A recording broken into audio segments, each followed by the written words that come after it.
Dober dan, spoštovani gledalci. Sem Jasna Martinjak, raziskovalni projekt Povej. Danes je z mano gospod Aleksander Zamuda, vršilec dolžnosti predsednika Stranke slovenskega naroda. Pozdravljen, gospod Aleksander. Pozdravljeno. Me veseli, da ste se tudi vi odzval povabilu. Hvala za povabilo. Torej, zanima me, kaj je vas navdihnilo k ustanovitvi vaše stranke, kakšna je kratka zgodovina? Ja, zgodovina, se pravi, nas vse skupaj je navdihnilo predvsem skrb za slovenski narod, kateri je najmanjši narod v Evropi z lastno kulturo, z lastnim jezikom in z lastno identiteto.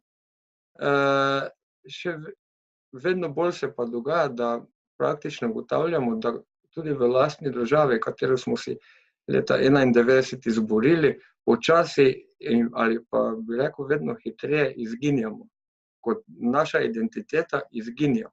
Ravno zato smo rekli, da mora obstajati tudi takšna stranka, kot smo mi, se pravi Stranka slovenskega naroda, katere primarni cilj je preživetje slovenskega naroda kot takšnega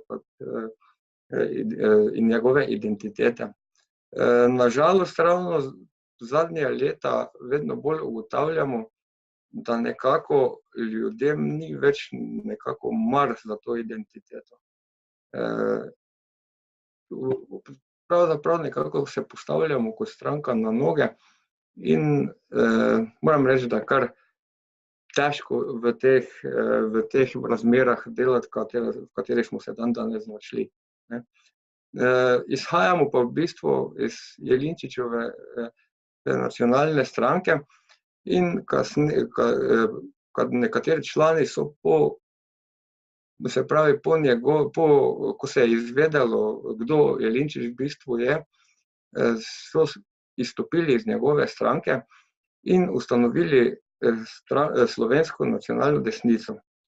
Potem je tudi ta stranka nekako zamrla in spet so se nekaj domoljubov, pravih domoljubov odločilo, da na pogorišču te stranke ustanovijo Stranko slovenskega naroda. In sedaj smo tukaj. Hvala. Kakšna pa je vaša ocena povezave med vašo stranko, lokalnimi skupnostmi in sveti v minulih recimo 4 letih? Kako bi povezavo izboljšali? Bom rekel tako, ker smo mi stranka, katera v bistvu se komaj postavlja na noge, se pravi, nimamo trenutno, ravno sedaj so bile lokalne volitve in kljub temu, da smo imeli kar dobre kandidate, smo imeli dobre kampanje, nam nekako ni uspelo priti v svet, tudi v prejšnjem mandatu nismo imeli, ampak nekako poskušamo tudi na lokalni ravni sodelovati z vsemi domoljubnimi silami, Slovenci, kateri so pripravljeni storiti nekaj za ta narod. Tukaj ne izključujemo nikogar. Dejansko upamo, da bodo ljudje spoznali, da je nacionalna identiteta tisto bistveno, kar mi kot narod in kot država potrebujemo. Tako da ocenjujem, moja ocena bi bila trenutno brezvezna, ker nekih nimamo svetnikov in podobnih zadev.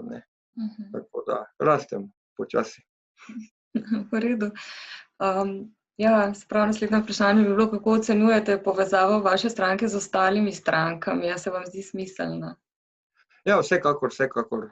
Ravno tukaj, ravno sem zdaj bil kot kandidat za župana v lastni občini in nekako sem delal na tem, da se povežemo vse opcije, katere mislijo resno, katere mislijo delati pošteno in za svoj kraj.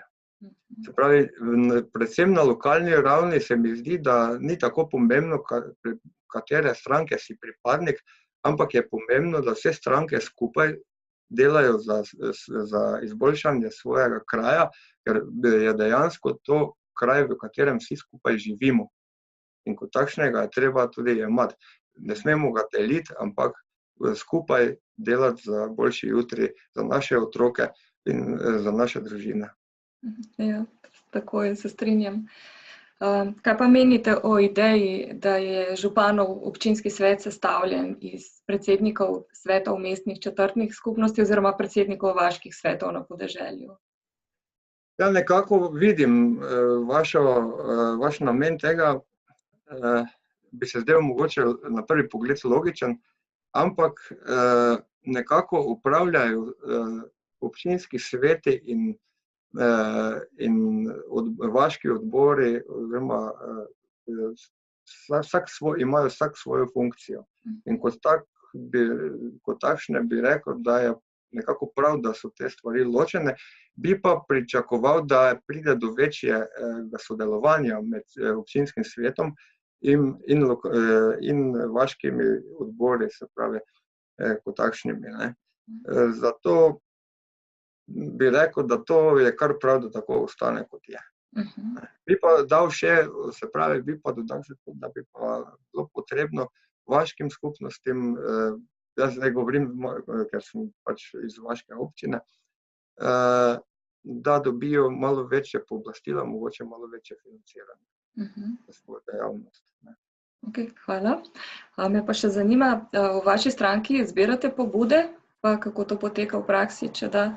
Vsekakor, vsaka pobuda je dobrodošla, v naši stranki recimo smo vsi ti člani, ki aktivno delujemo, smo na voljo, bi rekel, 24 ur na dan, kadar ima kdo kakšno dobro pobudo, se tudi odzovemo, sprejmemo klic, tudi elektronsko pošto imamo, sprejmemo vse skupaj in se o tem pogovorimo, ti člani stranke, in če je pobuda dobra in da je v naši moči, da glede tega kaj storimo, bomo to tudi seveda storili.